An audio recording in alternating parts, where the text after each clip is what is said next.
This is The Gorge. It's a podcast where my friend Sara and I gorge ourselves on overanalyzing a topic.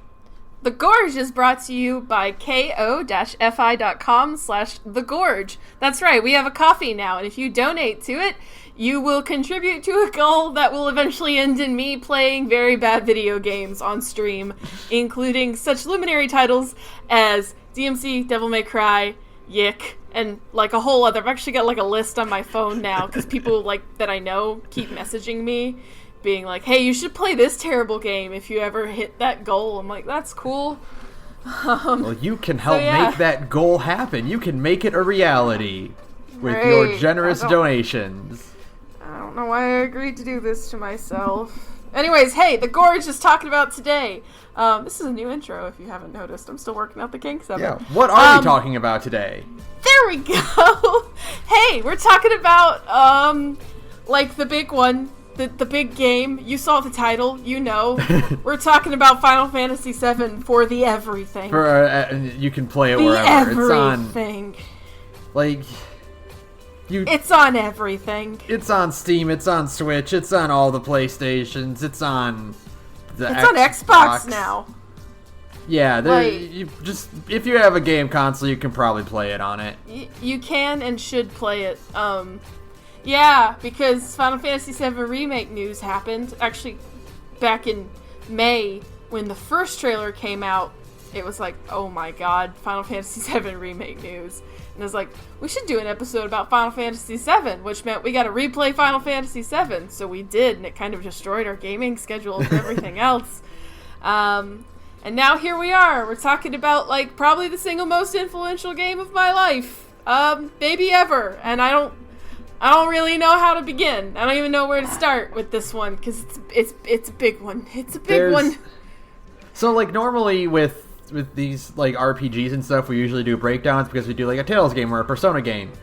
But, like, Final Fantasy is a little weirder because, like, the party kind of, like, it doesn't have the sort of, like, dynamic? The personal character growth that, like a Tales game or a Persona game has. Like, right. The party kind of just exists as a whole.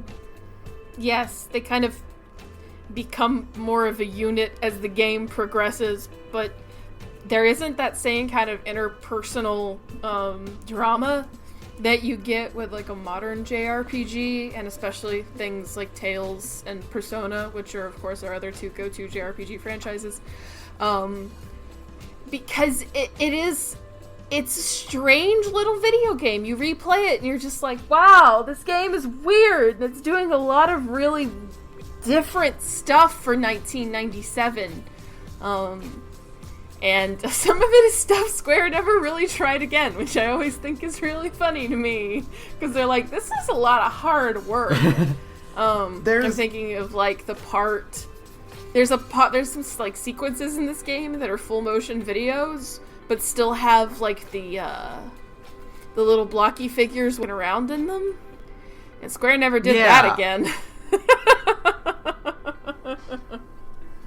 Actually, if you think about it, they just did one or the other, because FF8 used like more human proportioned character models for everything, and then 9 went back to just using more like cartoony designs. Yeah, and I'm also thinking of just like FF7 has, I mean, this is a game with pre-rendered backgrounds, and thus it has fixed cameras, but it has whole sequences where the camera swings dynamically over a pre-rendered background, and then the little blocky model can move in the middle of this dynamic pre-rendered background.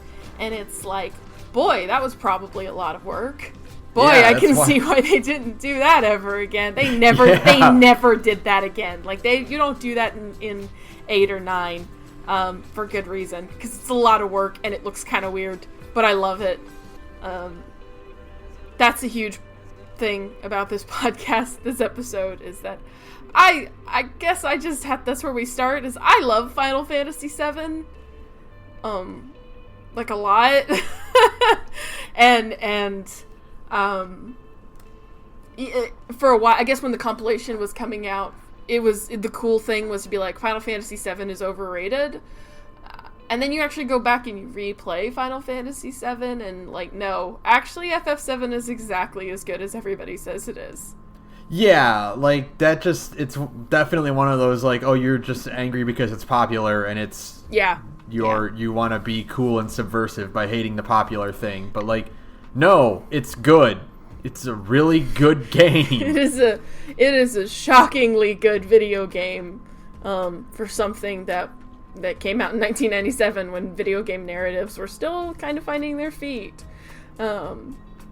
You know, like 6 started it, because 6 has a very kind of mature storyline as well, but FF7 is where the games kind of start really finding their thematic footing. Like, I think it's crazy that, like, how much different 7 was than the previous 6. Yeah. Because, like, looking back at the sprite the SNES, the NES and SNES era, it's like the original 6 Final Fantasies were all very grounded in...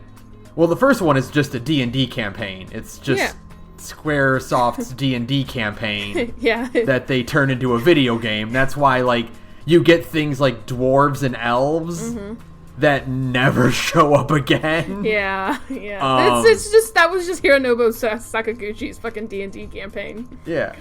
But, like, they were all very rooted in the fantasy, you know, the castles and wizards and, you know, princesses and all that, like, you know, kind of storytelling. Yeah. You know, and then 6 kind of got away with that a little bit by making it a bit more... Magitech and steampunk? Yeah, Magitech. You know, you start the game piloting 2 or 3 robots, like mech suits, and then the Empire has, like, a steampunk design to its cities. But, like, even then, you're still going to little villages. You still have castles and you know, that kind of stuff. But then 7 comes around, and you are full on cyberpunk almost, machine punk style, like guns and motorcycles and TVs. Like, yeah, people wearing sunglasses and arcade machines and like old rundown bars and yeah, all that good stuff. It's such a huge genre shift, and then if you think about it, like, they never really went back to that kind of. I guess 8 a little bit, but like, by the time you go back to 7 or to 9 and then 10 and then 12 and everything, like, those were all pretty fantastical, you know. But even then, after 7 and 8, the DNA of the series kind of shifted from your standard, and I mean, 6 absolutely had a hand in it, because 6 fans get really, like, you know, mad if you don't talk about how influential their game was, which, that's fine. 6 had a hand in it too, but really more so, like, Final Fantasy VII especially contributed to the shift in the, like I said, the DNA of the franchise, where, like, these are fantastical settings, but they aren't necessarily the old high fantasy settings of 1 through 5. You've got, like, 12 is the closest thing, like 9 really is the closest thing to a throwback Final Fantasy game, and it leans really hard into the steampunk aesthetics and into, like, a strange kind of alien fantasy world that is just really different from anything you'd see, like, in a Dungeons and Dragons campaign. You know what? Now that you the way you said that makes me think of what 9 kind of evokes in my head. Is the fantasy style of Jak and Daxter. Yeah, it's like, kind of a more like homegrown fantasy.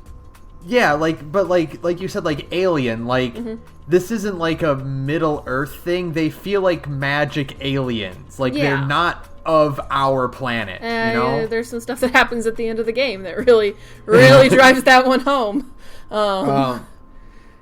So, and yeah, after that, I mean, like, you know, you've got 10, which is a weird tropical fantasy setting that deals heavily in themes of, like, religious guilt and, you know, cycles of misery and death.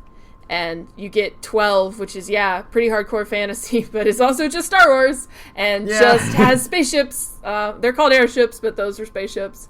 And so it's like, and then 13 and 15 are massive FF7 callbacks, because they were trying to rebottle that lightning. They're very modern rebottle fantasy. That lightning! Oh my god! Because her name is Lightning, and she's just Cloud again. She's just Cloud. She's just Cloud again. Just not as likable. Oops. Yeah, it is very strange. FF7 really did come in and fundamentally kind of rewrite the way Final Fantasy was going to be forever, and they're still trying to figure out what to do with themselves, because 15 was such a 15. And it's like, man, they have really, for 22 years, they've been trying to follow that act with varying degrees of success, which is pretty crazy to me.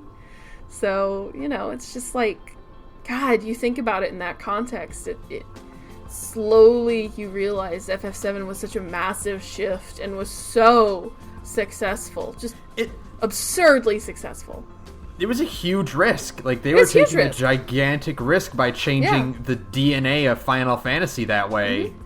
And I think, like, you know, it's when I replayed it recently on the Switch, like, I kept trying to put myself in the perspective of, like, and I do that with a lot of, like, these older games that I didn't get to play. Mm-hmm. I try to put myself in the perspective, like, well, what if I didn't have the knowledge that I take for granted now, you know?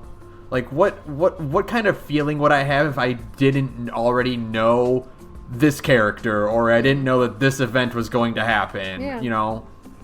And it's like, yeah, when you step back and you realize, like, what they were doing with this game, it's like, wow, they were taking a gigantic step away from everything else they'd done. Mm-hmm. And they were really using this new technology to their full advantage. Yeah. Actually, it's funny. I talked about that a little bit last week. It is funny that FF7, I mean, they did so many cool, unique things with FF7, but FF7 was kind of dated the minute it came out. But it still just does, they do so much with, like, a 3D world, and really more so than, like, a 3D world, because these are still pre-rendered backgrounds. They were taking advantage of the new storage options available to them with a PS1 CD instead. You know, you could put things on multiple CDs, and you suddenly had a ton of storage available to you, so you could build these massive worlds. I mean, FF7's world is gigantic. Even in 2019, FF7's world still feels pretty fucking big and very fleshed out and realized. You have these concepts of small towns and big cities, and then the big city. And, you know, these are all still on pre-rendered backgrounds. They're still pretty simple, but you could put so much more in this game. There is a shocking amount of content in this video game. There's there are so many, like, there's so many side quests, there's so many optional things you can do, there's so many hidden mechanics and small, like, mini games packed into this that it almost feels like unnecessary. Yeah, they were just showing off. These are like, a lot of these things are just like, oh yeah, we built this and we didn't want to not have it in the game, right? You know? Yeah, sometimes the game's detriment because you get that weird tone shift, but we'll talk about it. But things like chocobo breeding or the golden saucer is like, you don't. You didn't need to. The reward, like, some of these things, like, the rewards you get for them are so extraneous that it's like, you are doing it more to say that you did it than you are to get the reward, you know? Yeah, of course. Yeah, you did, like, a crazy good time on the mountain, like the snowboarding minigame. The snowboarding minigame. Which I'm still just like, oh, that exists, okay. They put SSX Tricky in. They put SSX Tricky into Final Fantasy VII, that's fine.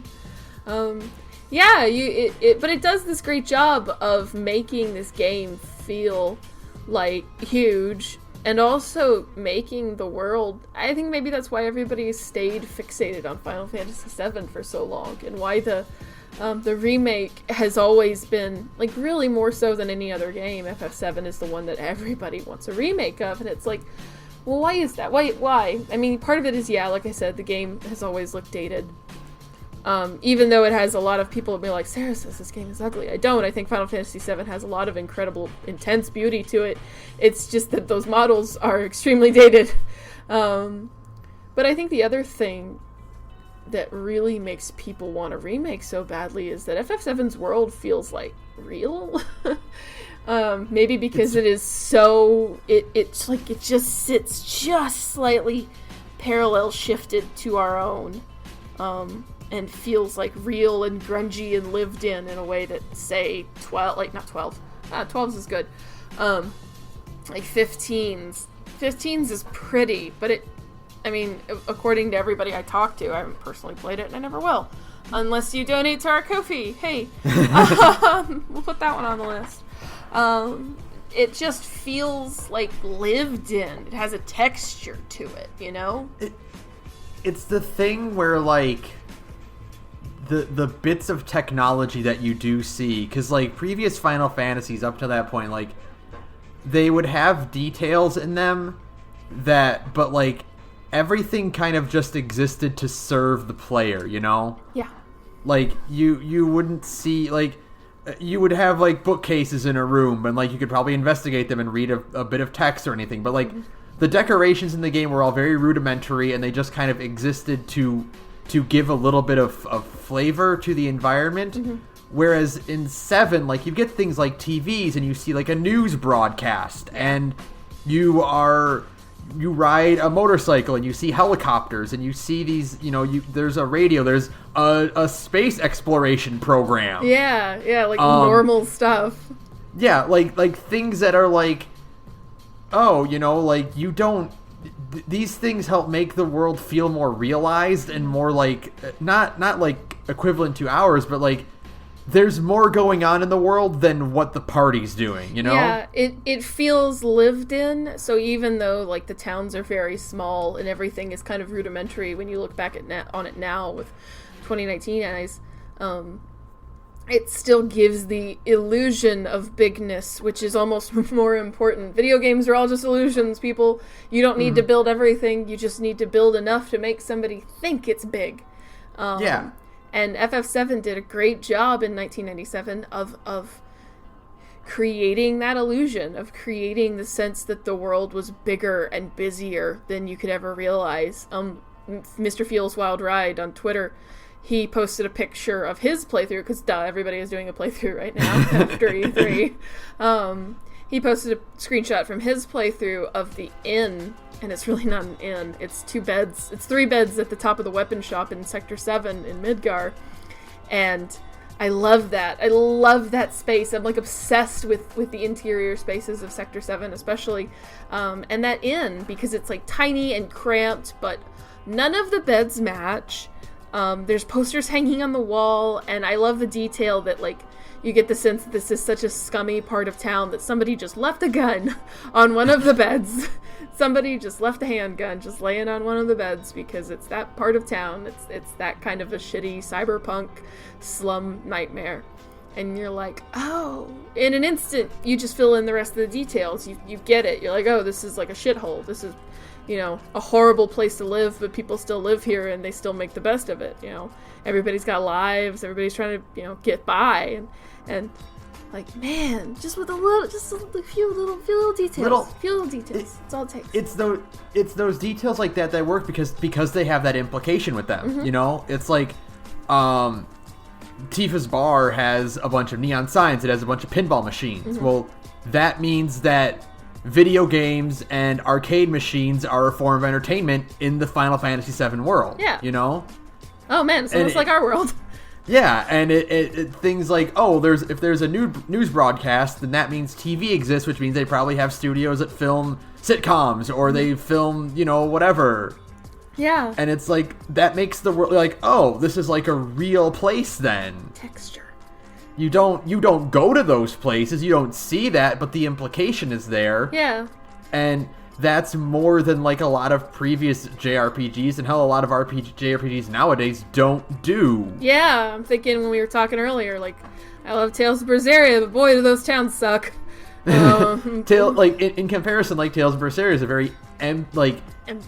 The texture of isn't there, you know? It is non-existent. Yeah, there's no differentiation between spaces. It feels just like, oh, well, it's a fantasy town. They're all farmers or merchants or whatever, and they do their fantasy lives. Mm-hmm. And it's so far removed from ours that we can't even wrap our heads around it. So you're just kind of like, oh, this is like a Ren fair. It doesn't feel like a real place. yeah, exactly. That's exactly it. And then so then you compare that to 7, and it's like, oh, well, these people have like jobs and they have forms of entertainment that are not like comparative to ours, and we can fill in the gaps easier that way, you know? Yeah. And I think that's part of why people, like I said, that's why people want the remake so badly, is because like you want to see that done again. And I don't know how successful they'll be. Fortunately, I'm going in with just the expectation of, I just want it. I don't care. Yeah. I don't care how they execute it. I just want it. It's like the advice I can give to you and to anyone who is like has any expectations, like they're hesitant about Final Fantasy 7. It's like, don't overthink it. Just do what I did when I was waiting for Kingdom Hearts 3, which is, that trailer looked really good. Hope the game is gonna be fun. And then you don't worry about like, oh, what if they mess up this part, or like, what if they don't include this important bit? It's like, just hope it's good, and don't hope for a one-to-one recreation of what you see in your head, because you're never ever gonna get it. When you start, like, theorizing can be fun, you know? It's, like, fun to, like, oh, I wonder if they're going to change this, or how they're going to do that. That's fun, but don't convince yourself that you're right, because you only have one shot at getting it right. And you have infinite shots of getting it wrong. Yeah, exactly. So, you know, it's just, I just want the remake. I just want to see see that new texture. That's what I want. Mm-hmm. And fortunately, what we've seen so far of Midgar is, like, they're going to recreate the feeling of a big cramped city with tons of people in it that is really run down. You know, we've seen shots of Tifa's bar, and it looks like it's got the neon signs and the mismatched egg and chips. Eggs and chips sign. Eggs and chips, which is awesome. Yeah, okay, so let's do that. Let's start with Midgar. Yeah, why don't we... We'll start with Midgar, because what's shocking to me is how small Midgar actually is. In the base game, like, it's implied to be this, you know, it's shown to be this gigantic country city, you know, like, it's its own society walled in, you know? Yeah. And then you go to what? Maybe 20 screens? Tops? Total, like, in Midgar. Like, and some of them are duplicates because you're going to 2 different reactors, but the layout is the same. Yeah, they just, like, flip where you go in, which I think is hilarious. I mean, it makes sense, too, because these are industrial-produced buildings. Of course, they're going to have the exact same layout, you know? Oh yeah, it's really cool. It's like, you know, you go in the second one, you're like, oh, yeah, these all would be built to a code that, like, is... They would all kind of be the same, wouldn't they? That does make sense, actually. That actually makes a lot of sense for them to be perfectly identical, with just a couple different working parts in certain places, which is cool. That's crazy texture like that. But yeah, like, you don't do a lot of exploration of Midgar, like, itself, but, you know, it's just that it's implied to be gigantic, and so, like, I hope they make it much bigger. Like, I didn't say hope, like, they are making it much bigger. Their whole point is like, hey, disc 1 is just Midgar. Yeah. It's all Midgar. It's Midgar. Like they have to make it big, because all Midgar. Like, if they don't make it big, like, you're going to be doing a lot of meandering. Yeah. And I think that's actually really interesting, because, like, I mean, it's on the box. That's part of what it is. The Shinra Tower is on the box that came out in 1997. It's like Midgar came... We mentioned this a little last week during the E3 podcast. Midgar came to represent Final Fantasy VII. Like, there are other locations in the game, but none kind of embody Final Fantasy VII the way Midgar eventually did. Like, when you think of a Final Fantasy VII setting, you either think of Midgar or you think of City of the Ancients. And you're really only thinking of one spot in City of the Ancients. You're not thinking of the rest of it. And the rest of it is like, you know, you think of just like you don't think of any of the other towns or any other locations. You might think of Junon like a little bit, but even Junon feels more like an extension of Midgar than anything else. Yeah, you might think of Nibelheim. Like, obviously Nibelheim is also at least marginally iconic because but it's only one sequence. Yeah. when you think of Final Fantasy, you think like, and I think the funny thing is before we knew like, oh, disc 1's gonna be Midgar, I think when people said, oh, I bet part 1's gonna be just Midgar, they were misremembering how small Midgar actually is in the game. Yeah, it's only the first 5 hours. Yeah, it's 5-6 hours. Like, there isn't like any extraneous content in Midgar for you to like spend more time on either. There's not even like side quests or anything. Yeah. So, but like, it's so iconic and so memorable that people assumed like, oh yeah, Midgar, that's like 10-12 hours of the game, right? Right, yeah, no. And it's like, no, actually it's not. It's actually really small. And I mean, like, you know, I'm actually really excited for them to expand on it because of the fact that, like, you know, we always imagined Midgar being this giant place, and it's cool to see that maybe that can be realized. Like, the bigness of Midgar could be realized. What it is, and like I've realized this a lot with like, because there's like a lot of other games being remade or a lot of spiritual successors coming out for stuff like, you know, other games like Bloodstain's coming out in I think like 5 days. I'm getting my copy of Bloodstain. Holy shit. And people were like, there was like a big thing where it's like Bloodstain is like 10-12 hours long, and people were like, oh, I spent 50 hours in Symphony of the Night. No, and it's like, no, you didn't. That game's 10 hours long. You might have replayed Symphony of the Night that many times. But back then, maybe your first run did feel like 50 hours because you were exploring it for the first time. And because you were a dumb kid and you have no conception of time. That's also a huge part of it. Yeah, and it's like the it reminds me a lot of like if you've watched Max's video that he just put out, where he's like, they hired a lot of young people who grew up with 7. I'm so excited. And he's like, which is great because like, yeah, you don't just want the people who made it the first time. Like, you know, Nomura being the director is great because he knows the story. It's his story.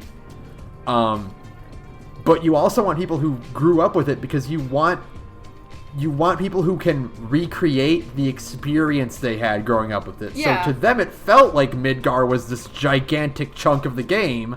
Yeah. And they're going to want to recreate that feeling. Yeah, because I can remember that feeling. I played Final Fantasy VII when it came out. Well, not when it came out. I played Final Fantasy VII in 1999 because I was 11 years old. And yeah. So I played Final Fantasy VII in 1999, and I can still I remember also my mom being like, why are you playing this game with so many dirty words in it? And I'm like, Mom, it's okay. Don't worry about it, okay? And then she didn't worry about it, so thanks, Mom. Two, I can just remember filling in the gaps so easily. I just remember looking at Midgar, and I could just imagine what wasn't on screen so easily. And then when the Sector 7 plate falls and you climb up to the top of the plate and you get that shot of all the destruction, it's like the only time in the game you get a scale of how big Midgar is, because you actually get like a horizon line. And yeah, it's just of like burning rubble, but it looks like it goes on forever. And so you just think, like, oh, Sector 7 was huge, and we only saw, like, one screen of it, you know? Yeah, we only wandered, like, a little, like, we basically wandered, like, the equivalent of one block. Yeah. Like, one city block. Literally, one city block is all we saw of Sector 7, even though it was, like, a huge place. And that's all you needed. That's all you needed to let, like, your brain fill in the gaps. You just needed one shot of some slums, and then the destruction in the aftermath, and suddenly it's like, oh, okay, big place. I got it. I got you. Cool. Yeah, so, you know, I can remember those feelings, and just, it's exciting to know that other people who felt that way are making this game, because that's the only people I would want to make it, is because those people can actually look at Final Fantasy VII and see what isn't there. It's very evocative to me. That idea is the same one they had for Pacific Rim, which is like, we don't want you to watch any kaiju movies.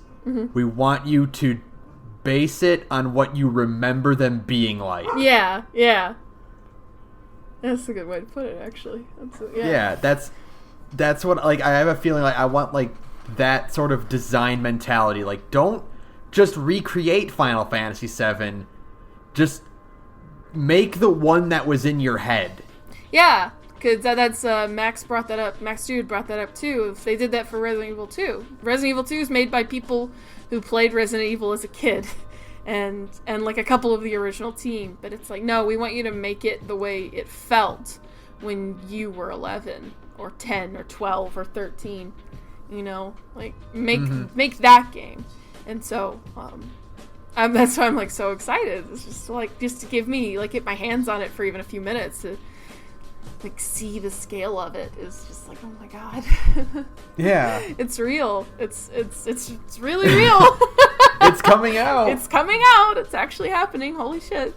And so yeah, man, it's I feel like I'm floundering. I'm trying to like hook my fingers into the next talking point and just like, man, Midgar is cool.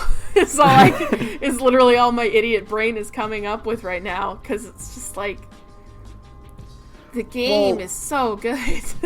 Well, like, while I was playing it, I was writing down a few things, and it's like, the idea of like, well, what's gonna be in the remake? Like, how I like a few bullet points of like what I think is gonna be in the remake, or like how are they gonna do this in the remake, or, you know, stuff like that. And like a lot of it was answered by what we saw in the trailer. Like, I wanted to see what Shinra Tower would look like, and we got a really good look of that. It looks really fucking good.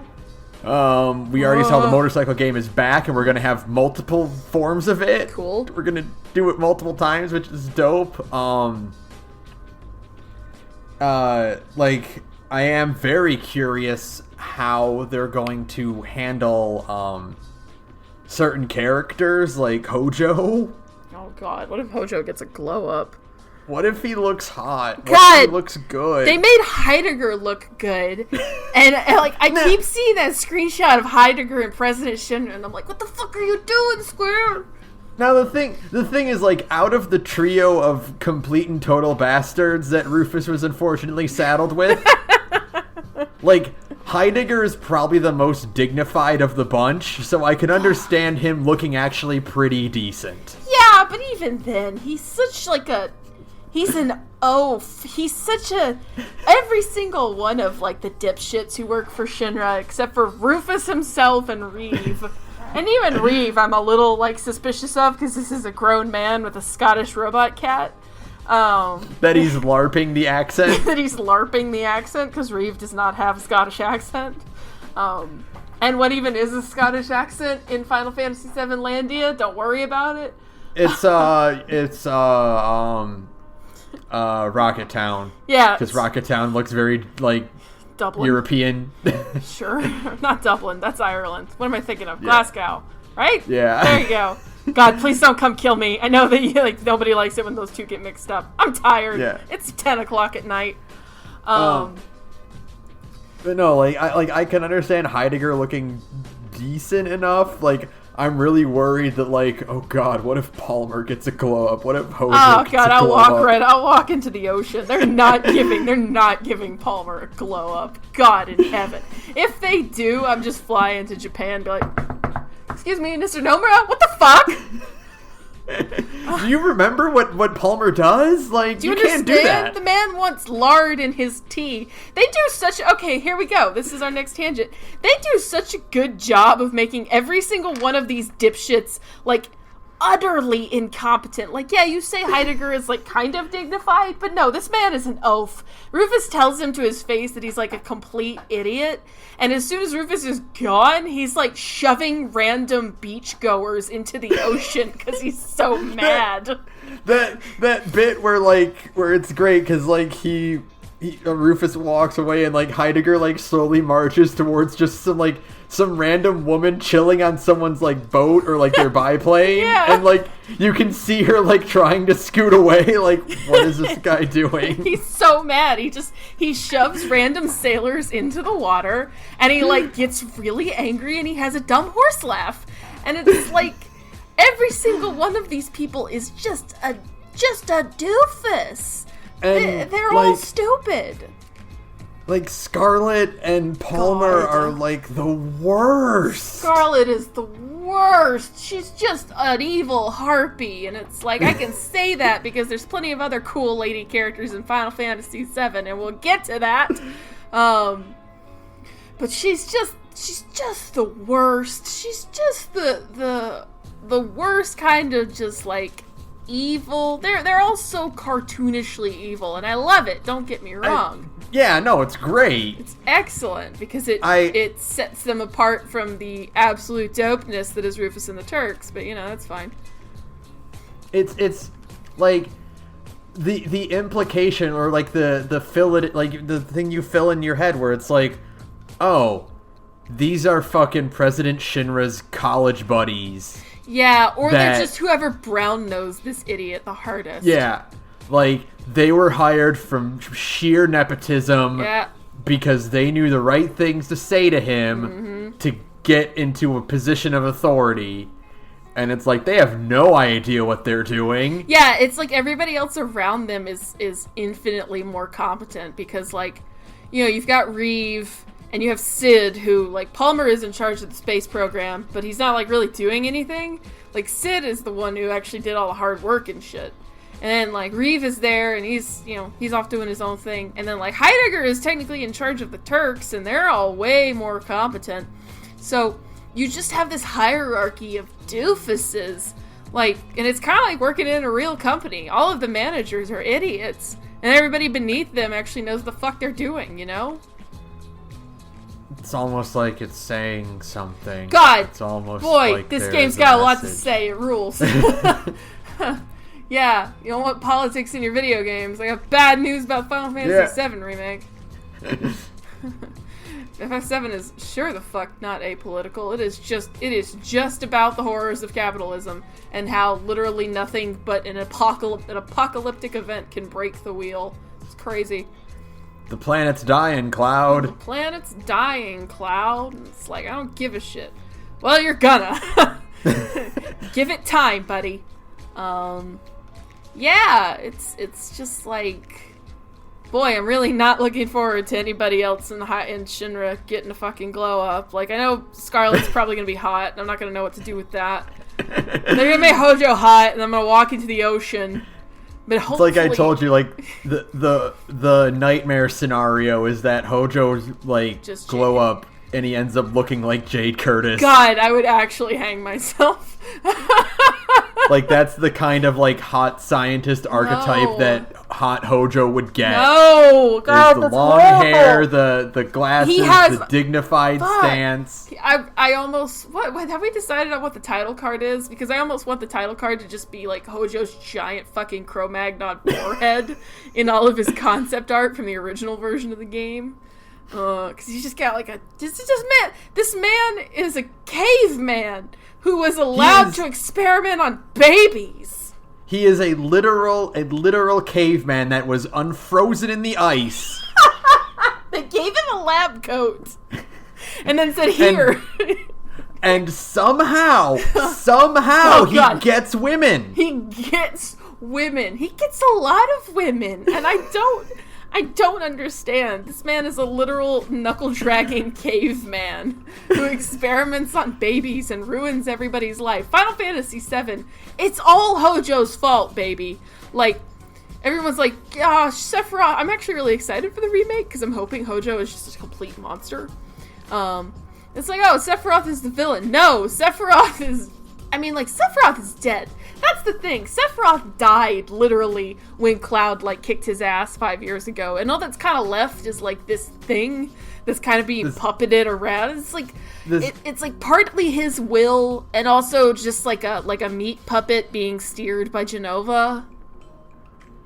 Yeah, one of the funny things about Final Fantasy VII is, how many things we take for granted that actually aren't true. Yeah, like Sephiroth being this giant villain. He's actually not in the game a lot.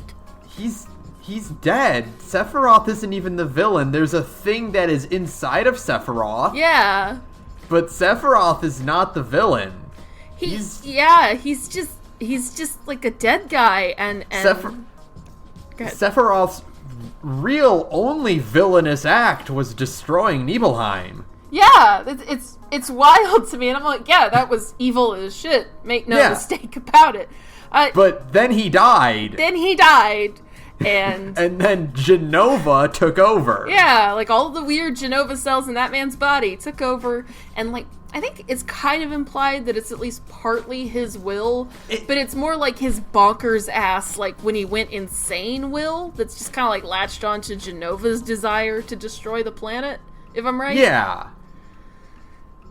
Yeah, he's in there, but it's mostly Jenova. And Jenova is all Hojo's fault. So all Final Fantasy VII is Hojo's fault, y'all. I hate to break it to you. He's the actual villainous villain character of the game, because Genova's just a weird zombie alien thing. She's also kind of dead. It's weird. This game is weird. There's a lot of strange shit going on in the plot that you don't realize until you do a replay and you're like, oh, right, this game is weird as fuck. But it's one of those things that the fandom and the compilation stuff just oh yeah, they kind of forgot that detail because the visual of Cloud versus Sephiroth is so strong. Yeah, of course. Advent Children just straight up makes Sephiroth the bad guy again. And make no mistake, I love Advent Children, even if it does kind of suck. Advent Children is good, but it's not very good, if you get what I mean. It's the Dragon Ball Z thing. Boy, this is great. It'd be good if it was good. Yeah, that's exactly it. It's really stupid, but you know what? You've got handsome Reno, and he's goofing off with Rude, and Cloud's got a cool sword, and his motorcycle is dope, and Tifa fights this guy in a church, and it just looks radical. Everyone says the Buster Sword is cool, but, the Advent Children's sword is literally the coolest weapon to ever be in a Final Fantasy. It's 14 different swords all stuck together to make another sword. And as a bunch of Devil May Cry fans, I am literally contractually obligated to stan. Okay? I have no choice. I see transforming weapon, and I'm like, yes, okay. I laid the Buster Sword to rest with Zack, and then I got a much cooler sword. I'm sorry, Zack. I've replaced your sword with a way cooler sword. God, can you imagine? $5 DLC. Yeah, yes, I would pay it. Gets the transforming Advent Children's sword. I would pay $5 just for a sword in a video game. It gives him a bonus stance because Cloud has stance switching. He's just Dante. He's got a stinger now, and he can do style switching. And it's oh, that's cool. Then Tifa has Beowulf. Great. Everything is Devil May Cry now. It's fine. What are we talking about? Sephiroth and all the weirdness of this game. We keep going off on tangents. It's gonna be a long podcast. But yeah, the point is that everything is Hojo's fault. Yeah, it's all Hojo's fault, and I'm really eager to see what kind of monstrosity they can get him up to in the remake with all of the crazy shit he does. Yeah, he's just like the worst guy, and every time you see him, he's just doing the worst thing. Hojo has absolutely no redeeming character traits. He doesn't even have a funny laugh. He's just kind of like an asshole who, like, ruined everybody's lives. I'm talking everybody's lives in one way or another. Which is, I mean, that's one hell of a track record, you know? Like, Yeah. he really ruined, like, he fucked up Aerith's life, and I'm gonna call her Aerith a few times. I'm going to. He fucked up her life because he killed her mom, and like, Cloud and Zack, and Sephiroth, and, like, even kind of indirectly, like, Tifa, because Sephiroth went crazy because he found out Hojo was his dad, which, I mean, mood. And then, like, burned down her towns is kind of Hojo's fault, too. I mean, no, that's, like, a reach, but whatever. I just don't like Hojo, like, as a person. I just see him, and I'm like, ugh. You know, but if you told him that, he wouldn't apologize for it. No, he wouldn't. He's, like, a huge, massive asshole, and he's like, it's all for science. I'm like, yeah, I know, that's why nobody likes you, buddy. And he also kidnapped Red 13. He did kidnap Red 13. I want to know how that went down. Because it is kind of, like, weird that Red 13 is there. Because there isn't, like, any Shinra presence around Cosmo Canyon. And there isn't, like, really even, like, a Shinra presence at Gongaga. Did they just nab him while he was wandering around one day? Did they just see him in a helicopter and they're like, hey, that's a weird thing? How long was Red in their custody? Like, yeah. They don't act like he was gone for, like, a really long time. Like, yeah, he gets back to Cosmo Canyon, and it's like, oh, welcome back, Nanaki, and it's like, oh, like, how long were you gone, buddy? You're like, his grandpa isn't, like, that worried. He doesn't seem that worried. It's like, I was kidnapped by the Shinra, and it's like, oh, cool, well, welcome back. It's like, shouldn't you be, like, maybe a little bit more worried? I don't know. That's the kind of thing they're definitely going to clarify in the remake, and I'm really looking forward to it. Yeah, they're going to fill in a few gaps like that, I think. Yeah, FF7 kind of has, like, this thing where things just kind of happen arbitrarily sometimes, and you just roll with it, you know? It's because in the moment, it doesn't matter. It doesn't matter. No, it doesn't not matter. Really matter. No. But then, like, afterwards, you're like, wait, what? Why? And you're like, oh, well, whatever. Why does Hojo think that Aerith and Red 13 can, like, you know? Oh, that one. Like, I don't know what he was thinking with that one, but, like, someone pointed out, like, his logic is that Nanaki lives a long time. Oh, I get that. Yeah, okay. Because, like, they can live for, like, 500 years. Yeah, he needs, an ancient that will live a long time. Yeah, but, like, why? Do you just think if you mash those two together, you're just gonna get, like an Eris baby that just is gonna live for a long time? Like, that's not very scientific. And when President Shinra asked Hojo that question, Hojo's response was, it might not work.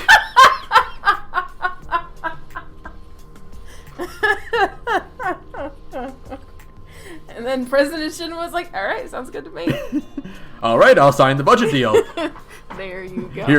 Here you go. Here's a check, and I am going to be in the shower. I'm just going to go over here with my mustache and my giant cigar. It's like, oh, I'm going to go with another mistress. Yet another one. Yeah, that's the funniest addition to the Final Fantasy VII comp. This is all in the compilation, and the compilation is technically not canon to the remake. Oh, it is weird. The compilation is still canon, but only to the original 97 game. It's not canon to the remake. Like, there won't be anything from the compilation in the remake. But I do hope they keep the fact that President Shinra just had, like, 40 mistresses.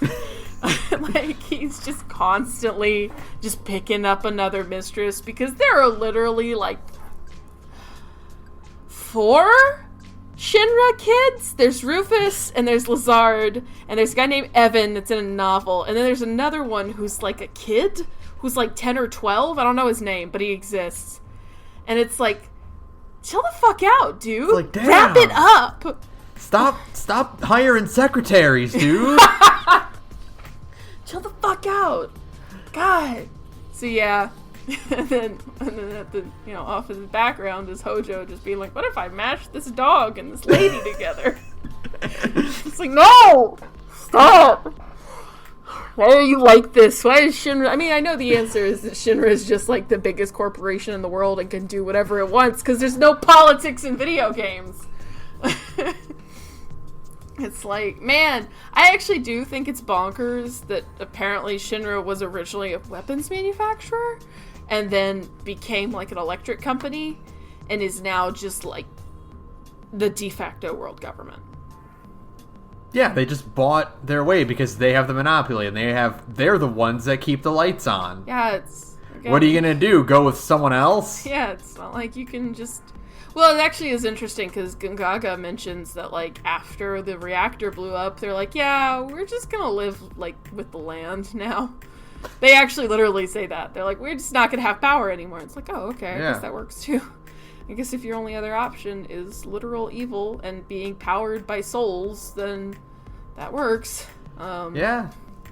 You know, but it's like, man, again, it's crazy. It's almost like Final Fantasy VII is making a lot of political statements. Actually, Final Fantasy VII has an interesting thing, and I was really thinking about this one when I was, like, kind of just going about my day playing through this game. It almost feels like Final Fantasy VII is kind of... And I have no proof of this one, and I really probably should have done more reading to see if I could get some kind of, like textual backup to this one. But it almost feels like, because it's Japan, FF7 is kind of against, like, the concept of nuclear power.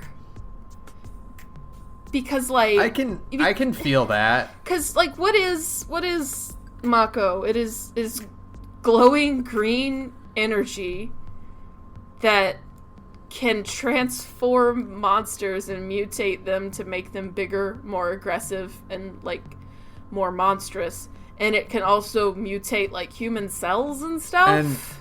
And there's a thing called Mako poisoning. There's like Mako poisoning, and you can get it in, like, the air, and like, it fucks up the environment for a really long time, and all of these other, like, little things. And it has, like, a weird, like, smell.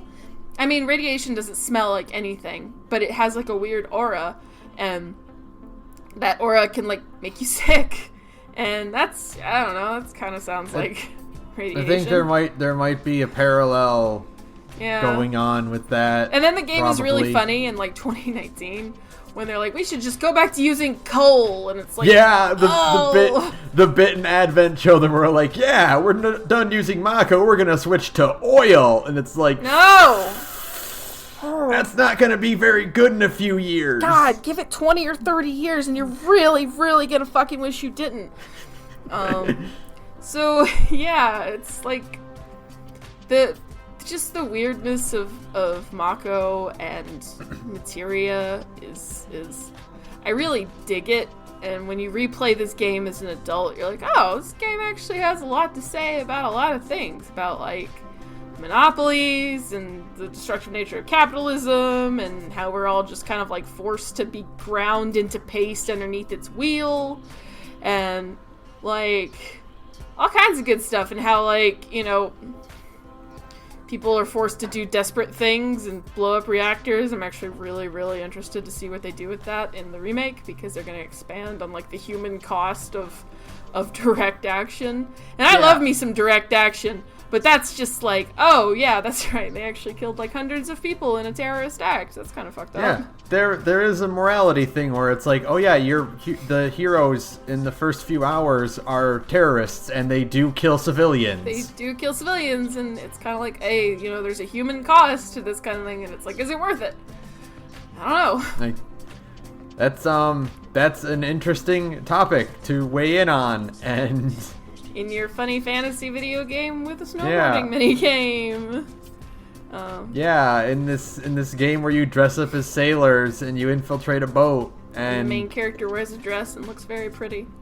Yeah, and then they've also probably, like, they have innocent blood on their hands, like a lot of it. Straight up voluntarily doing this without being forced to by, like, the actual villain, or no mind control or anything. They did that. They just did that, and it's like, oh, you gotta really grapple with that morality. So I'm excited for the remake to actually do that, because the original really doesn't. Yep. Even though there's like news reports and stuff that say lots of civilians are dead. It's like, oh. Like in the same vein though, like I do seriously think they are going to roll back the Turks dropping the plate. Yeah. Yeah. Because literally not like 8 hours after Reno presses the button that kills an entire sector of Midgar. Yeah. He is hanging out with Rude and asking which girl he likes. Yeah, which girl in Avalanche does Rude have a thing for? It's Tifa, by the way, and that's really cute. But yeah. They're hanging out and chit-chatting, and then Reno and Rude become your quirky rival mini-boss group. And they're actually just kind of like cool dudes.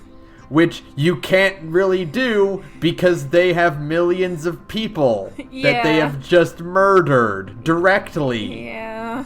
It's, yeah, because it's like... And, like, it's one of those things where, like, you know, the compilation forgets things. Like, Advent Children forgets certain details, and, like, Crisis Core forgets certain things about these characters. Yeah. Because, like, the perspective of them in the fandom has changed. Yeah, of course. But the Turks, that's in the original game. That happens within the exact same disc. Yeah, that's what I was saying to you. I was like, oh, they probably will retcon, like, Reno, like, killing all those people. Because, like, you know, they made them really charming in the compilation. And then you literally were like, they made them really charming in this video game. Yeah. It's like, oh, right. I forgot. Like, there's a point where you can meet them in, Wutai, where they're just out having a drink on their vacation time. Yeah. I did forget, though, that, like, Reno is not really that funny. And I mean, he's, like, an asshole. But he's not actually that funny, and I'm actually really interested to see if they go with that character. I like that characterization a lot more than the one that we got in Advent Children, as much as I like Advent Children. I think Reno being kind of like, just like a drunk idiot. Or I guess like a drunk asshole, not an idiot. He's actually like kind of smart and like cool. He's not really like a snarky like one-liner guy in the original game. He's just kind of like a cool, slick, charming dude, you know? Yeah, he's just kind of more like laid back, and he just sees all of this as like a job. And it's like, yeah, that's really interesting. I'm kind of interested to see if they do that characterization instead. But also, I still don't think they're going to have Reno kill a bunch of people. I don't think that one's going to happen. I think what they're going to do is it's still going to be Rude and Reno, or you fight them at the top of it. It's just Reno. It's just Reno at the top of the tower. Oh, that is right. It's just Reno. But I think a random Shinra grunt is going to press the button. Mm-hmm. Yeah. If they actually do have Reno do it, I'll be shocked. Yeah, we'll see. I guess they are kind of doing more of this whole, the human cost of, you know, getting revenge on your enemies. And I guess there is supposed to be kind of like a fucking crazy parallel between like Avalanche blowing up reactors and like killing people, and they're like, it's just, you know, it's part of the cause.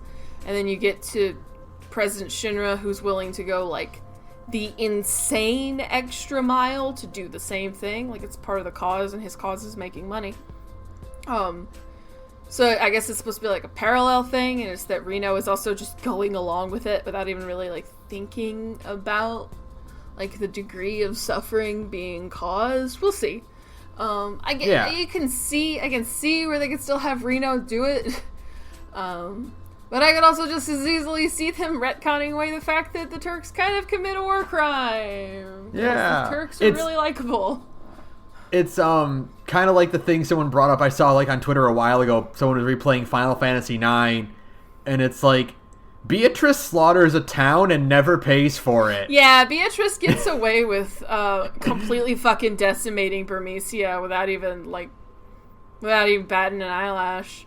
Yeah, It's like- and then it's like she only reforms herself because like her boss treats her badly. Yeah, not because she actually feels guilty. Well, she reforms herself. Oh, God, we can't talk about this real fast though. Real quick, Beatrice reforms because she's sworn to protect the princess, not the queen, and the queen is like mistreating the princess, and she's like, oh shit.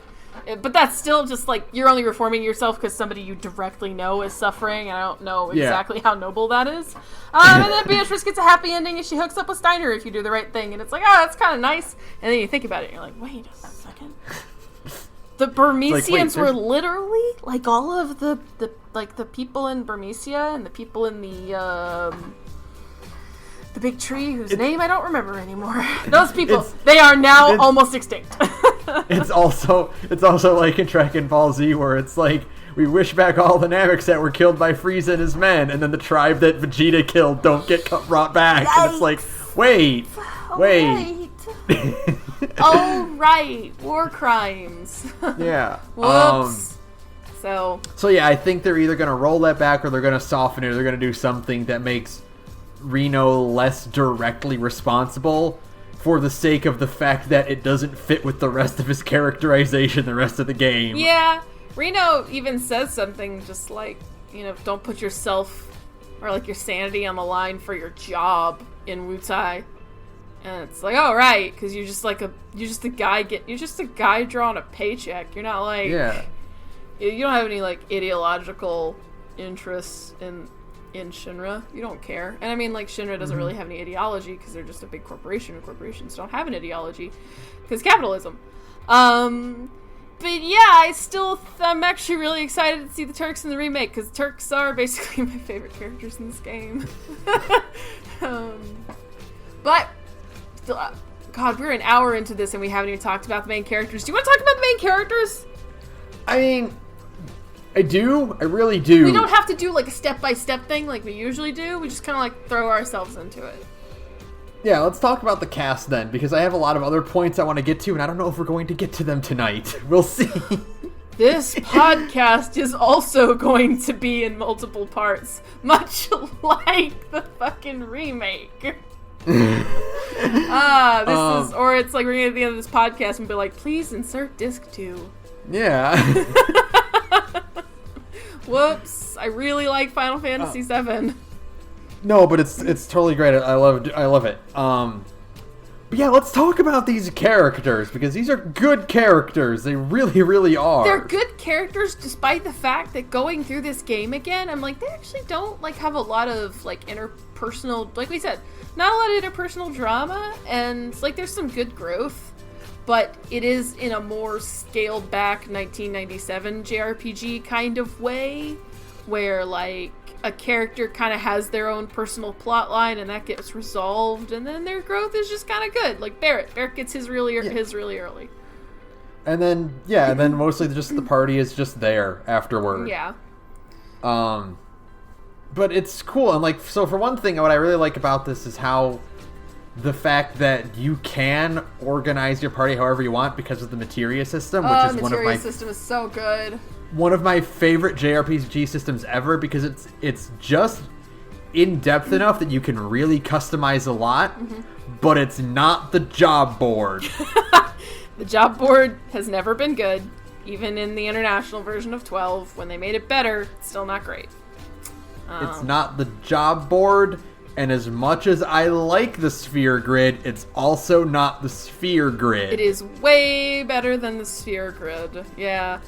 It is, you buy it, you equip it, and then it's there. And it has like, God, the materia system is the perfect distillation of the concept of like easy to learn, difficult to master. Where you can start with just a simple... They start you out great, too. They're like, here is fire materia, and here is heal materia. Cool? You cool with that? Here's an all materia. Now, what do you do with that? And then suddenly, you're like, oh, I can just click those two together, and I get all cure. That's cool. And then it just keeps stacking. You can suddenly get things like you get like an added attack, or it's like added cut or something like that? It's added cut, which when you attack, you'll just attack again. Yeah. So then you can stick that with Death Blow and get... If Death Blow connects, you get 4 times the amount of damage. Yeah, you get a critical hit, and then you get a follow-up attack. Just a base damage follow-up attack. Mm-hmm. And even if you miss the Death Blow, you still get a follow-up attack, so it's still worth it to just start using Death Blow. Mm-hmm. And you also get stuff like, oh, if I equip this fire materia to my armor with this elemental materia, then my armor absorbs fire attacks. And then you can stack that with accessories to give you more defense against fire attacks. And there are certain enemies, like I think the Demon Wall uses mostly fire attacks. So suddenly, hey, you've completely nullified something in the boss's attack repertoire. Crazy how that works. And then because the only thing that differentiates the characters is their limits, like, you can stack your party however you want. Like, you can assign whatever role you want to whatever character. Like, you can make one character a healer, you can make one character a pure magic attack, you know, or just very strong physical attack. Yeah. Depending on very minute differences in their base stats, you know? Like, yeah, characters like Tifa and Cloud and Barret are stronger physically than, like, Aerith or Katesith or Vincent, but you can, if you really want to make Barret a black mage, you can. You can. Nothing is going to stop you, because the materia themselves have an effect on your stats.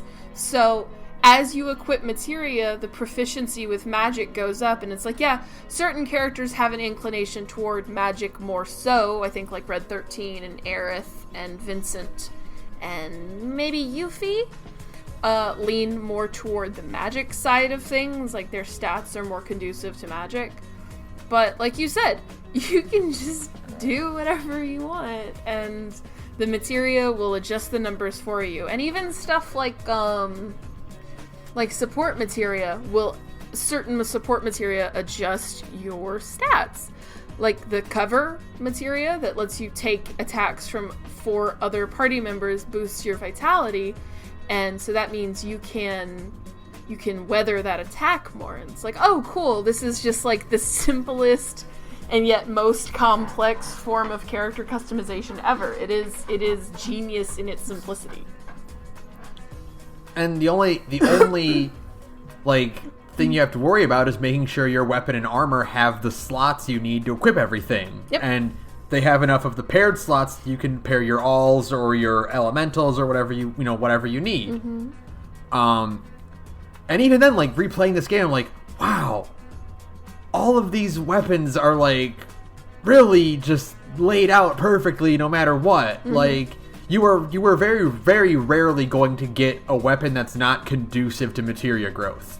And it's actually really interesting, the fact that the weapons and armor add an additional level of depth to the game too, because you are doing the math in your head. This weapon has slightly lower attack, but it doesn't have any connected slots, but it has double materia growth. So do you stick all your materia into like this double growth slots and you grind your materia up to get it to level 2, or do you still kind of go with like the linked together materia slots with a higher attack? And so there's an additional degree of depth and strategy there. That is really cool.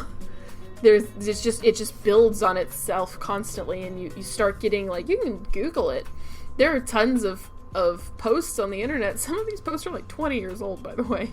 Yeah. Which is awesome. That are just like, here are some really cool and interesting materia combinations. Literally, one of those posts is like 15 years old, and it's still on the internet because the internet is a weird fucking place. And it still works just fine because like that's a good layout. Like, I love giving Tifa the God Hand because it has 255 accuracy. Yep. So you slap Death Blow and added Cut on there, and she will always hit with a critical hit and then follow up with a base attack. every time. And then she is an unstoppable god. Yeah. It's really cool. Just the way everything works together. You can chain, actually, I was reading too, if you buy a second death blow, you can take that death blow and put it on a linked slot with add steel. There's a materia called add steel. And what does that do? It adds a steel to every time you attack. So, because the two death blows are stacking, you can't have death blow in your battle menu twice. So those two effects will stack. So you can have death blow, added cut, add steel with a 255 attack. And so every time you're hitting, technically 3 times, because a critical hit counts for twice as much damage as usual. So you're hitting 3 times and you're making a steel attempt all at the same time. It's genius. You can like once you realize like what certain things mean, it's like, oh shit. Oh my god. If you know you're going to a place, even something simple like add element to your weapon. If you're going to a place that you know has a bunch of fucking like robots in it, slap lightning, add element, and then suddenly you're not wasting your MP and you're still exploiting like robotic enemies' weakness to lightning. So it's like, oh, cool. You're not using MP, you're still getting a bonus damage. And that's like a really simple one. And it keeps going. You can layer these things on over and over again until you're summoning like Knights of the Round like 4 times in a row. Yeah. There are combinations out there that let you do that. By using like mime on the summoning and like having W summon, which means you summon it twice and then it gets mimed again and then it gets mimed again. If you have W magic, yeah. So it's casting Knights of the Round twice and then it's miming Knights of the Round twice. So you're literally getting 4 in a row. It's brilliant. I mean, I did a simple one where I had Vincent with the cursed ring, which puts the death status of an ailment on you. And then, but if you have elemental and destruct, it nullifies the death penalty. So you just get the benefits of the cursed ring. Yeah, that easy, just like that. Yeah, you can like game this. You can game the system like that endlessly, and it's it's amazing to me. Just like how simple that is, but how deep it goes. You can play it like, I mean, it's perfect for, I played it when I was 11 and I did not understand the depth and complexity of the materia system at all. Are you kidding me? But then I went back to it when I was like 16 or 17 and I was like, wait a minute. This might be genius. Yeah. Oh my god. You feel smart when you figure out like a cool trick. It's so cool. It's so cool. Yeah, FF7 has just probably one of the best like skill systems in any JRPG I've ever played. All this to say... Yeah, whoops. Look at that. There's another tangent. Put it on the board. Yep, all this to say that it's really cool because it means you can use whatever characters you want in your party because they're all really good and you want to mix and match like as much as off as you possibly can. Like the way I do it is like I keep everyone's level as balanced as possible. And I think that for these re-releases on like the PS4 and the Switch, I think they tweaked the experience game rubber banding, you know, where it's like, because I remember when I was a kid, and I might just be misremembering it because I'm old now, but like I feel like if you were level 30 and Yuffie was like level 15, there was not going to be a lot of catch up between those two characters. But now it's like, even if your party is just sitting in your PHS, they're still gaining like some experience points. I think it was way decreased in the original version. I feel like it might have been because like I was able to keep everyone pretty consistent with no problem at all. I think they gained like half experience or something like that. Yeah, like even at some point where like, oh, I haven't used this character in a while and they're already matched with everyone else somehow. Yeah.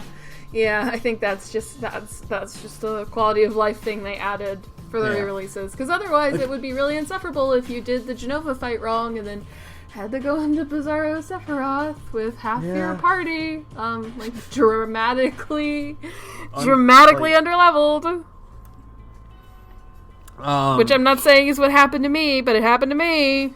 Well, I think that was the first time everyone had that experience, and then we repeated that experience when 10 made us use Kimari out of nowhere. The character nobody uses. And everyone was like, wait, who's Kimari? Oh yeah, I had a blue guy on my team, that's right. I forgot about him entirely. Whoops. Yeah.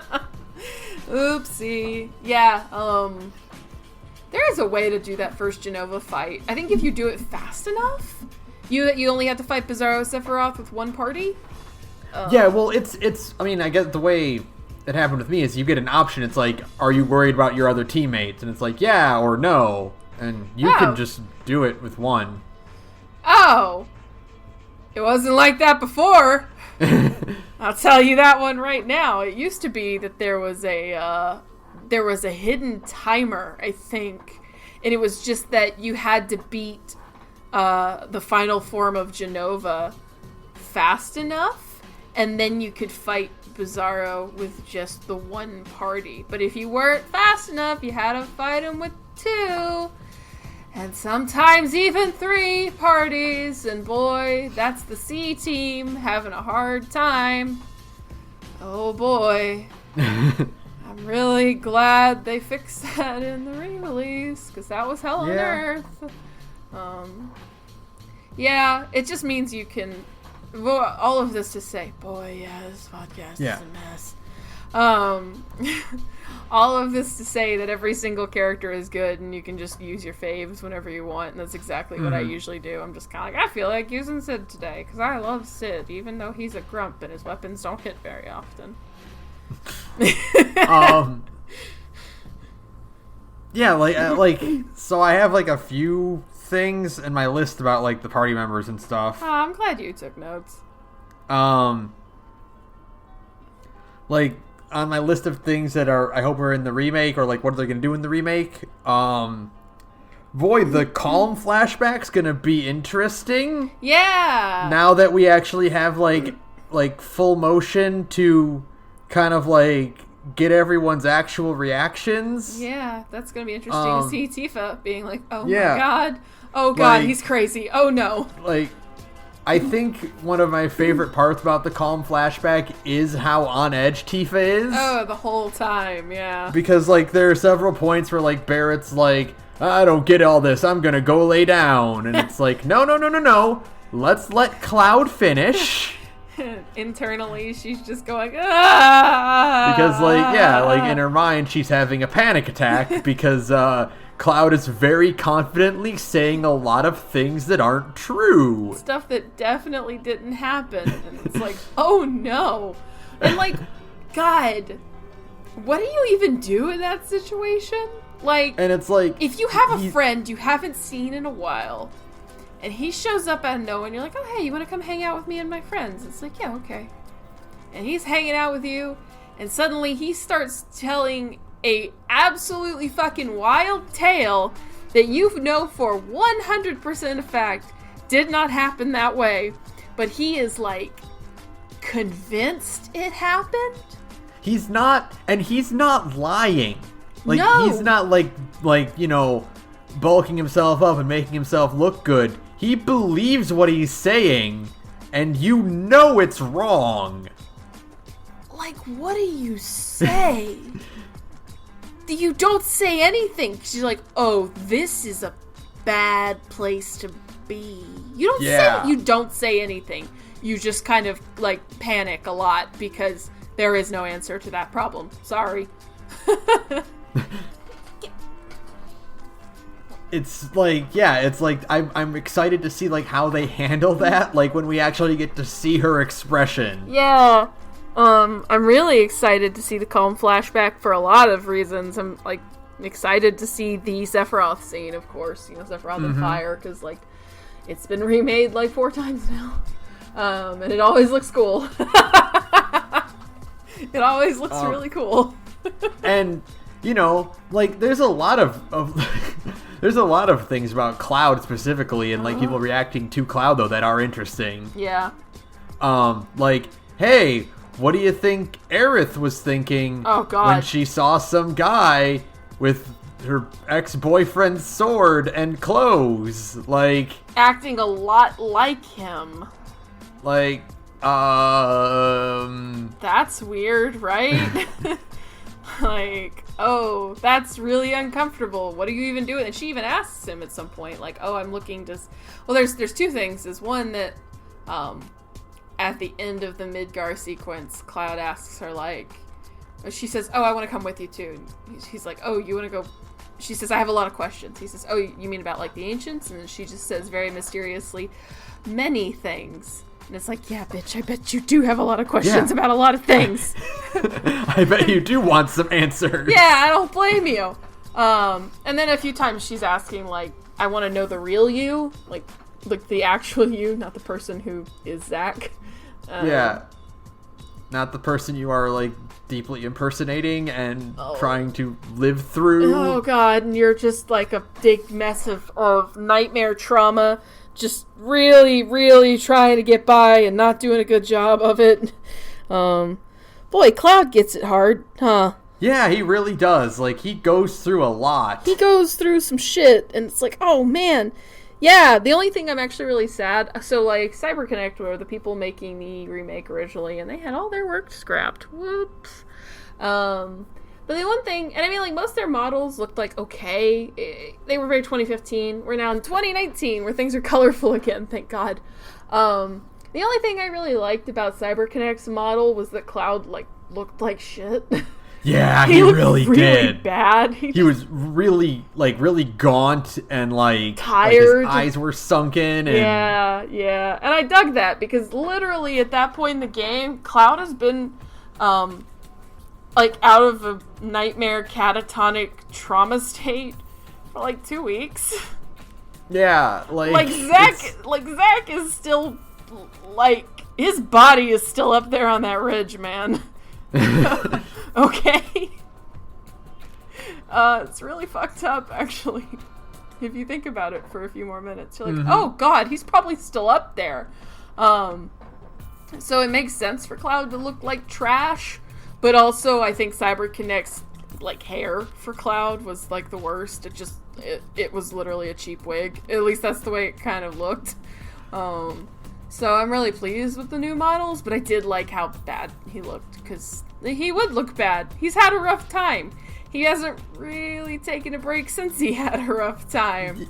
Yeah, like, he arrived in Midgar, and Tifa's like, hey, want to join my terrorist friends? Yeah, you want to join my terrorist buddies? No big deal. Oh, thanks, Tifa. Yeah, I know you're having... But also, Cloud introduces himself as a mercenary, and she's like, I don't have any reason to doubt him. Until they get to call him, and then she's like, oh, no! I should have doubted everything he was saying. I should have doubted everything, because you were in a bad place at that fucking train station. What was I thinking? Yeah. Well, turns out you were in a bad place, and I found you in that puddle. Oh, no. But, yeah. I'm really excited to see how they're going to handle Sid, even though I know we probably won't see Sid in part 1. I'm really hoping that the theory we crafted last week comes true. I do too, because it's like, otherwise you're gonna have to wait for years, literal years, to see some of the most popular characters in this game. Like, everybody loves Vincent. We all played Dirge of Cerberus because we love Vincent so much. Even though Dirge of Cerberus is a bad video game, we still played it because we love Vincent. You can't keep the boy from us, okay? I know he's like 27. He's still my boy. Like, please contrive a way to just let everybody join the party. I don't care. Yeah. It's a remake. Put them in Midgar in some capacity so that we can just, like, leave part 1 with a full party, you know? That would be cool, yeah, instead of having to... And we keep forgetting Kate Sith, but nobody cares about Kate Sith. So, I deliberately did not use Cait Sith unless he was forced into my party. I completely excised that character from the rotation. Yeah. Just like I excised Cait Sith from my memory. Yeah, because I constantly forget he's actually in the group because he doesn't do anything unless it's fucking up. Yeah, Reeve, about that, buddy. Your robot sucks. The one bit I did like about Cait Sith is the bit later in the game where he's talking to Cloud about Heidegger and Scarlet, and he addresses them as Gyahaha and Kyahaha. Yeah, I love that. For one thing, it's funny because Reeve is... I love that coming from Reeve. Right. The other thing is that Cloud doesn't know who those people are. You're right. I think that's the funniest part of Final Fantasy VII is like how little like all the Shinra fuck-ups actually interact with Cloud and company. Like, you bully Palmer in Rocket Town. Yes. Which, I hope that's a fucking curb stomp battle. I want that. God, please. I want Palmer to get hit with a truck in the remake so badly. But, like, Heidegger and Scarlet only really interact with the party during their boss battle at the end. And when Tifa and her get in a slap fight. Yeah, and then that's it. And, like, well, I guess Cloud, Barrett, and Tifa, like, overhear them in Shinra Tower. But I don't think they hear Scarlet and Heidegger do their stupid laughs. Like, either they don't or, like, they don't know their names. No, they don't know who these people are. it's just, that's, like, hilarious. Just, like, when you think about it, you're like, they've never met. They don't know who these people are. And it's like, that's such a funny thing, because it is like, oh, right, Reeve works with these idiots. He's probably so fucking sick of Scarlet and Heidegger. God, and, like, I think I told you this one, but, like, do you ever realize the party never directly interacts with Reeve? Yeah, they don't actually meet him ever. At one point, Barrett just says, like, I know it's you, Reeve. You goddamn nerd. I'm really hoping they change that one for the remake, too. Like, just put Reeve on the high one somewhere in the remake so that, like, my mans can hang out with him. This Robert Downey Jr. looking motherfucker in the compilation. That's exactly who he looks like. I just want, like, a scene, like, because the other thing is, like, Rufus quote-unquote dies, so, like, they don't even get an interaction with him that much. Yeah! But, like, I really wanted a scene where, like, Rufus encounters the party, and he's like, I heard you killed Heidegger and Scarlet, and Cloud's like, who?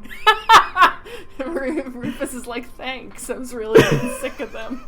Yeah, he's like, thanks for killing my subordinates, and then he pauses, and he's like, that sounded sarcastic, I was being genuine. I actually really mean that. Yeah, I always like the thing everybody says, it's like, if it wasn't the apocalypse, Heidegger and Scarlet would have been out on their asses in like 5 minutes.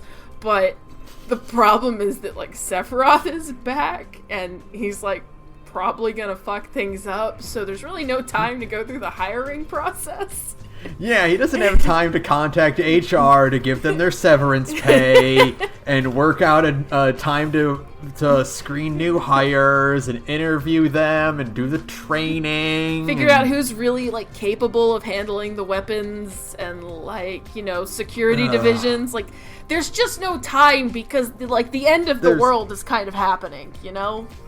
There would be so many forms to sign.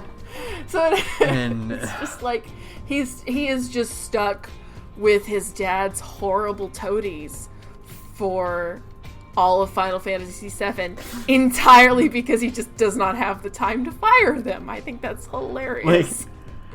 Like I really want to believe that the truck driver that hits Palmer got a raise. Incredible raise. God, for a while we thought Palmer died too. I remember you texting me, like, did that kill Palmer?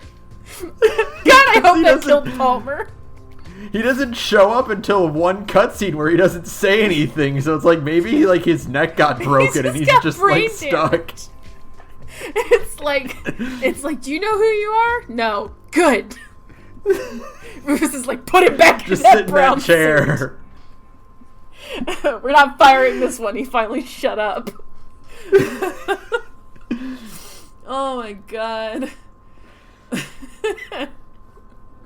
That's the thing about Final Fantasy VII is, like, all these characters are, like, they are kind of bare bones in comparison to, like, later Final Fantasy titles, but they are just so fucking charming, man. Even, like, the idiots, they give so much, like, fun to the world and to the cast.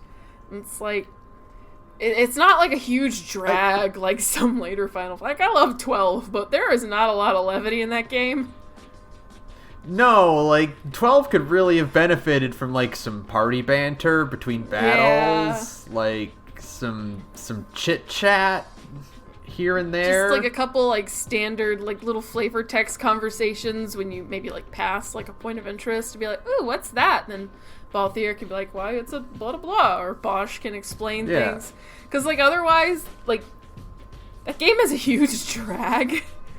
It's just, like, they're so quiet that it's, like, being on an awkward car ride. Like, it's like no one's saying anything. It's like the one thing Final Fantasy... I do hope that when we get to, like, like, in part 2 of this fucking remake, like, when we get outside of Midgar, I really hope they bring back the camping from Final Fantasy 15, because... Oh, God, I would love that. Right? Because I just really want to see these dumbasses try to camp when all of them have lived in, like, a cyberpunk city for the last 6 years. Well, you know what I do think is really funny about Midgar? Is that, like, the whole thing with Midgar setup is that, like, you know, it's the city, like, it's this giant sprawling city, and, you know, you go in and, like, it's really hard to get out of, you know, and the sun is constantly covered by this dome, by this giant pizza, you know? But, like, none of the party are from Midgar. Oh, nobody. And I guess that makes sense, because that's kind of how big cities are. Like, I lived in a big city, and the joke is that nobody... I lived in Tampa for a few years, and, like, nobody I knew was from Tampa. Like, literally nobody I knew was from Tampa. But... So that's, like, a city like, thing. I love that. But I just think it's funny because, like, people are acting like, you know, it's this bleak, like, no one ever leaves, like, you know... No one has seen the sun, and it's, like, kind of implied in the beginning that, like, oh, the party has lived there their whole lives, and, like, they've never actually been outside. Right, yeah. And then it's like, oh, no, Cloud and Tifa are from, like, a rural mountain They're town. from the fantasy equivalent of West Virginia. Yeah. Oh, Barrett used to live in a mining town. Oh, okay, yeah. Even, like, technically, I mean, like, Aerith came to Midgar when she was pretty young, so she is, like, the closest analog to somebody who's lived in Midgar her whole life. But, like, even she was born in Icicle Inn, you know? Yeah. So, it's like, oh, right. Nobody is actually from here. Everybody's from, like, cool places like... I mean, we don't know where Vincent's from. Maybe he's from Midgar. Who knows? We just know he's in the basement in Nibelheim because he got cucked by Hojo. Okay, let's... Am I allowed to say... I was going to bring that up when we were getting angry at Hojo, but now that Am we're in I allowed to say Town... that? Well, you can because it's canon. It God, happened. It's horrible! It's intrinsic to the lore. About it all the time. It makes me want to go insane. It's like Lucretia got to look at a guy in a suit named Vincent Valentine. Who's got a very pretty face. And, like, is a charming expert marksman. And then she got to look at the Geico caveman in the $3 Halloween costume lab coat. And she's like, that one. I want that one. Yeah, you can experiment on my baby. I don't care. I want the greasy looking hunchback. The man who is literally constantly rubbing his hands together and going experiments. I don't remember what Hojo sounds like in the compilation, but I really hope he sounds like Snidely Whiplash in the remake. I want him to sound like fucking Dr. Octopus. Or like fucking the Monarch. Oh my god! No! You're welcome. Oh, you've nailed it. You've nailed it. I did it! It's perfect. Just that nasally fucking nerd voice. that grating, like, nasally, like... Fucking dweeb. God, no wonder Vincent Valentine locked himself in a fucking coffin for 30 years. I would too. Be like, so here's... be like, who are you gonna pick? You know what, here's... Me or this guy? She's like, this guy. He's like, I'm out. Okay, so wait, hold on. So let me actually just... To clarify something. So, Hojo killed Vincent, yes, right? He canonically actually killed Vincent. Yeah. In the basement, Hojo was the one who shot him and, like, dumped him in the coffin to, like, experiment on him, right? He shot him and then did a bunch of fucked up stuff to him. Does that mean that Hojo is the one who gave him that outfit? Huh. Because, like, when in the flashback, when Vincent gets shot, he's wearing a Turk uniform, you know? He's wearing the suit and the tie. Huh. And then Hojo does experiments on him, and then you find Vincent, and he is wearing a tattered red cloak, and weird pointy boots, and a metal gauntlet thing. It's supposed to be a fake hand, by the way. I think it's a prosthetic. Well, it's like a prosthetic. Like a prosthetic? I think it's a prosthetic. Huh. I mean, I think.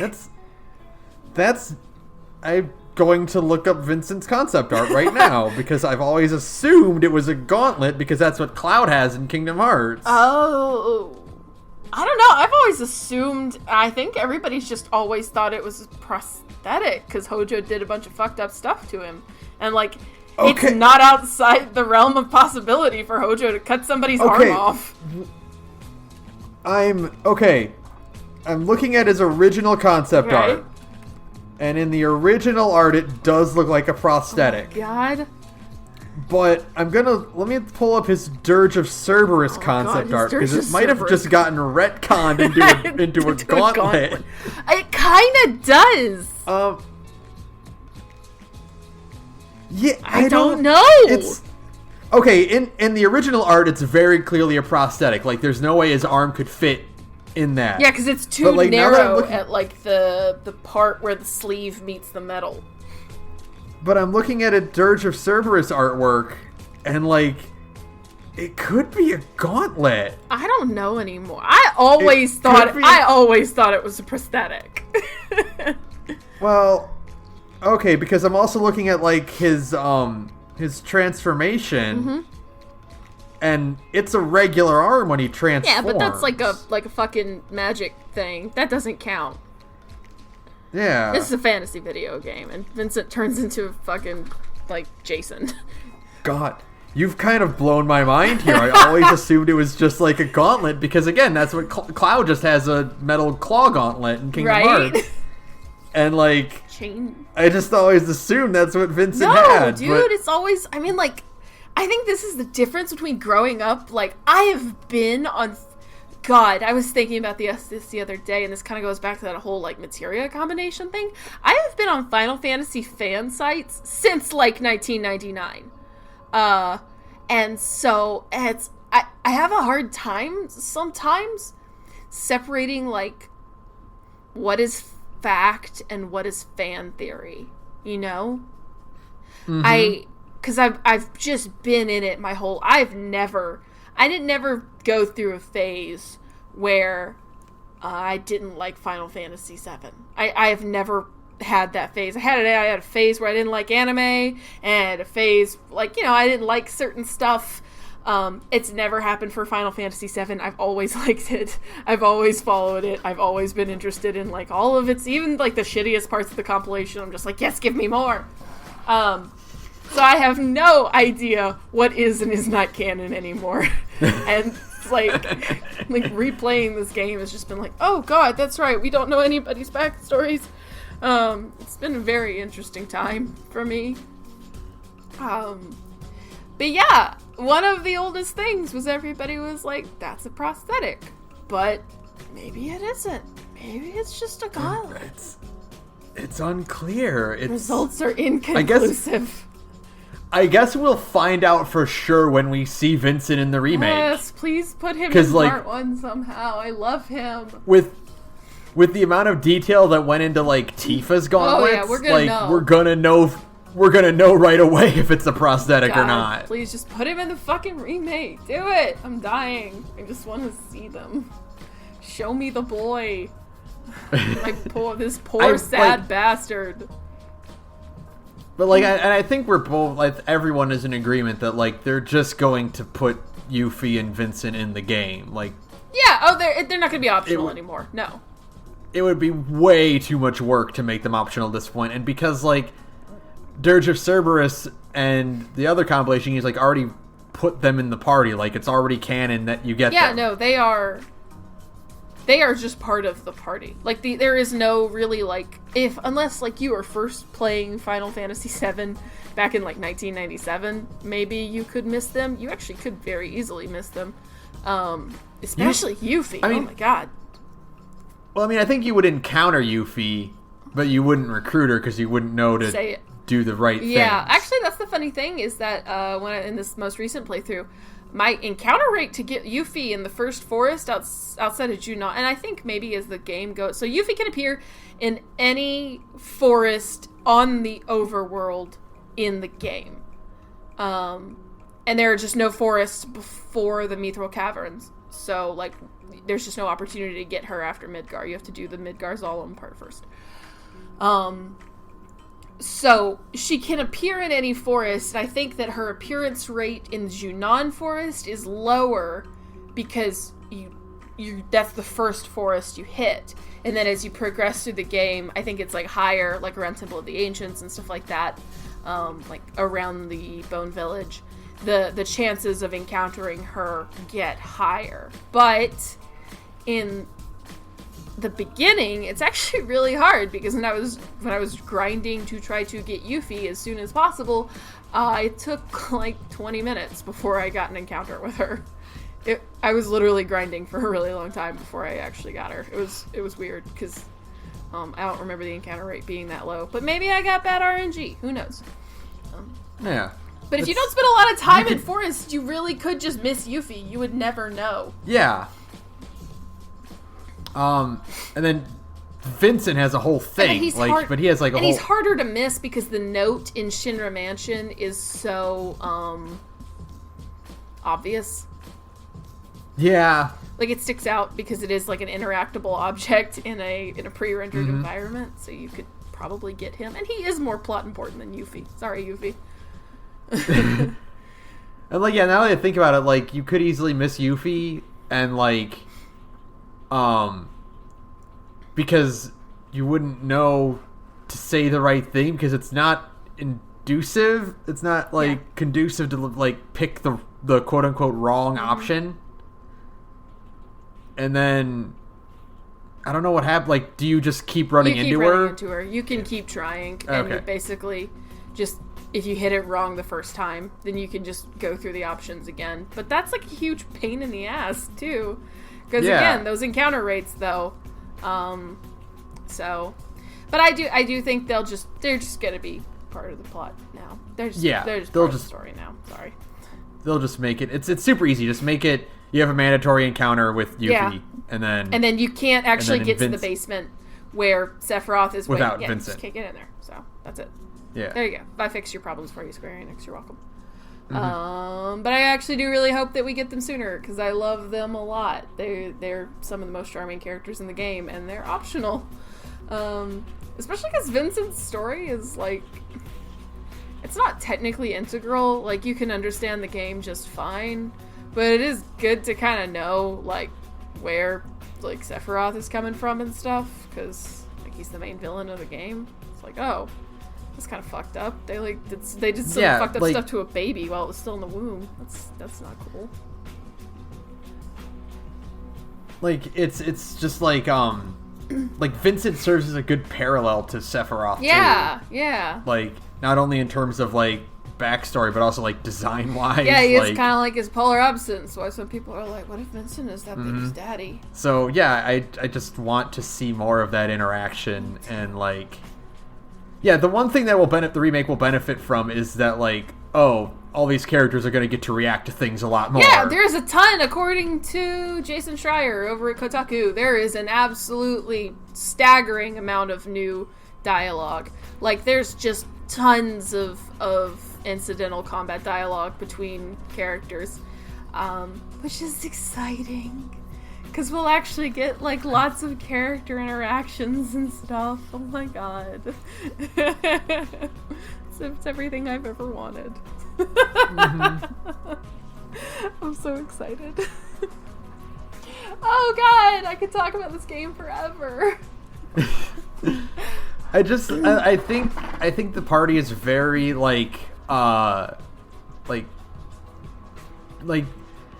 it's one of those, like, they're so iconic, you know? I guess that's the way to put it. Like, they stand out so much.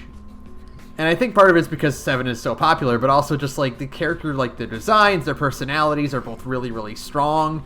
Their writing, even the bits we get for their backstory and for, like, their personal arcs are really good. I love that Red 13 goes from being this kind of, like, aloof, older, grizzled wolf, you know, type, lone wolf thing, and then you get to Cosmo Canyon, and he's, hi, Grandpa! Yeah, it's like, oh, right, he's actually, like, a little kid. Oh, God. Yeah, and then, like, they reveal, like, oh, yeah, he's 43, but that's, like, 17 to his species. Yeah, he's the only other kid on the team along with Yuffie. That's adorable, you know? Even though he's technically the oldest member of the party. Hey, so we had some slight technical issues with Audacity, so we're cutting this one a little short. That's why this episode ends so abruptly. But we will... Please insert disc 2, is what we're saying. Yeah. Next week. Yes, next week. But for now, thank you to Broke Free for some background music. You can follow me on Twitter at The Gorge Podcast. You can follow Sara at Radio Inactivity, and you can listen to Sarah's other podcast that doesn't get cut off. You know, that other podcast is heavily edited, so really, you don't know what goes on behind the scenes at Big Gay Nerds, my other podcast, where me and a bunch of other cool queer friends get together and we play tabletop games.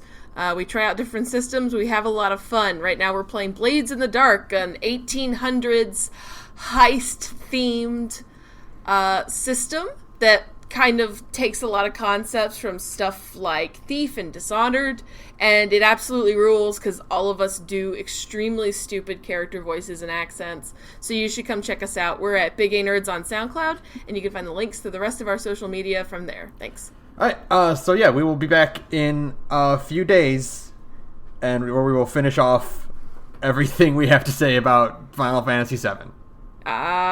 Fuck Audacity. Yeah, fuck Audacity. Good night. That one's easy.